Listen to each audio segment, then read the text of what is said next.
Bismillah, Assalamualaikum warahmatullahi wabarakatuh. Selamat datang di channel Muksyid Haitami. Malam hari ini kita akan belajar tentang materi pendalaman kota suci Makkah Al-Mukarramah, terutama tentang sejarah Ka'bah.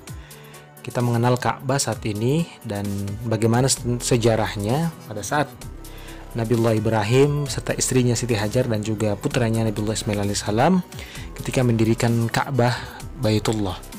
Simak terus, jangan lupa subscribe channel ini. Mudah-mudahan ada manfaatnya untuk rekan-rekan sekalian, menambah wawasan tentang sejarah kota Makkah Al-Mukarramah, terutama Ka'bah Baitullah.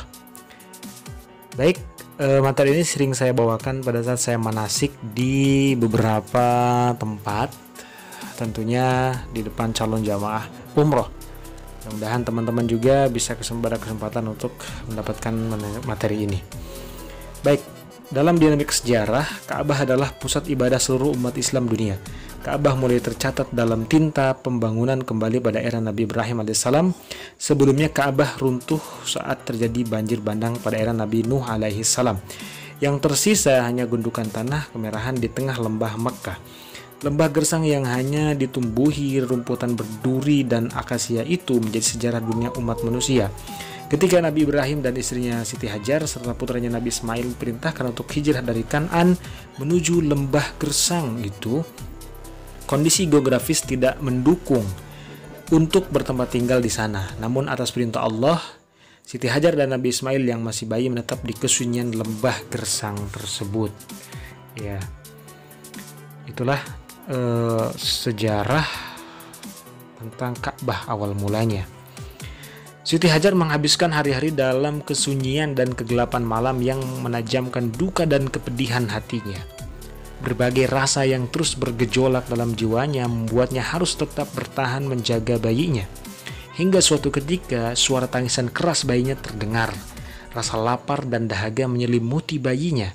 Siti Hajar segera mencarikan air untuk bayinya.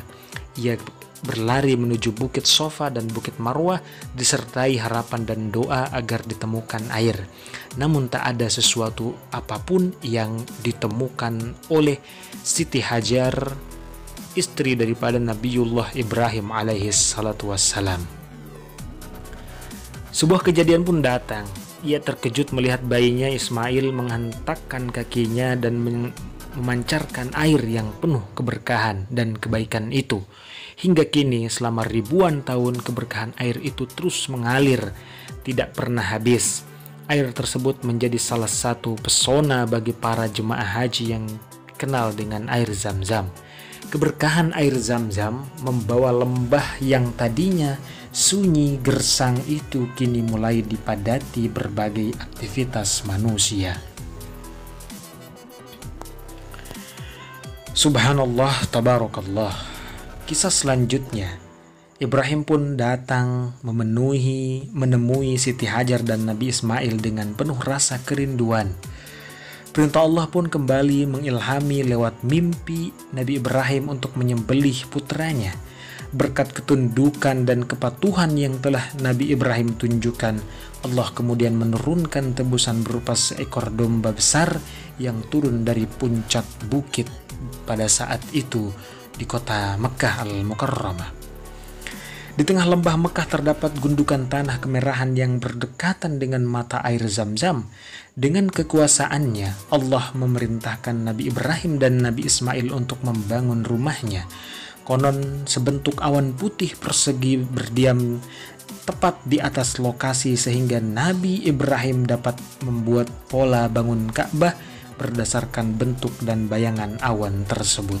Subhanallah, tabarakallah. Dengan dibantu Nabi Ismail, pasangan bapak anak itu mulai mendirikan Ka'bah dengan bentuk persegi.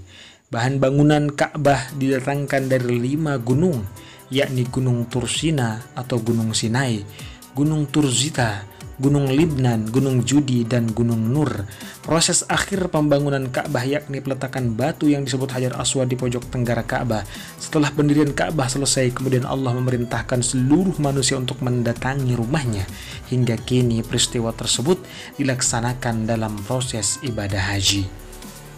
Dalam sebuah ayat mungkin kita pernah atau sering mendengar, ayat tentang ajakan Allah untuk mendatangi Ka'bah.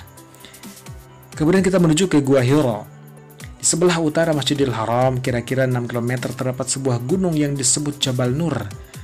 Untuk mendaki ke atas diperlukan waktu sekitar 1 jam. Di sana terdapat sebuah gua yang cukup untuk duduk kurang lebih 4 orang. Tinggi di dalamnya setinggi orang berdiri. Gua tersebut dikenal dengan nama Gua Hira. Jabal Nur dan Gua Hira sangat penting dalam sejarah Islam. Karena di Gua Hira inilah tempat Nabi besar Muhammad SAW menerima wahyu pertama melalui malaikat Jibril, yaitu surah Al-Alaq ayat 1 hingga 5. A'udzu billahi minasyaitonir rajim. Bismillahirrahmanirrahim. Iqra bismi rabbikal ladzi khalaq, khalaqal insana min 'alaq. Iqra wa rabbukal akramul ladzi 'allama bil qalam, 'allamal insana ma lam ya'lam. Kalla innal insana la yatgha ar-ra'ahu istaghna, inna ila rabbikar ruj'a ila akhirih.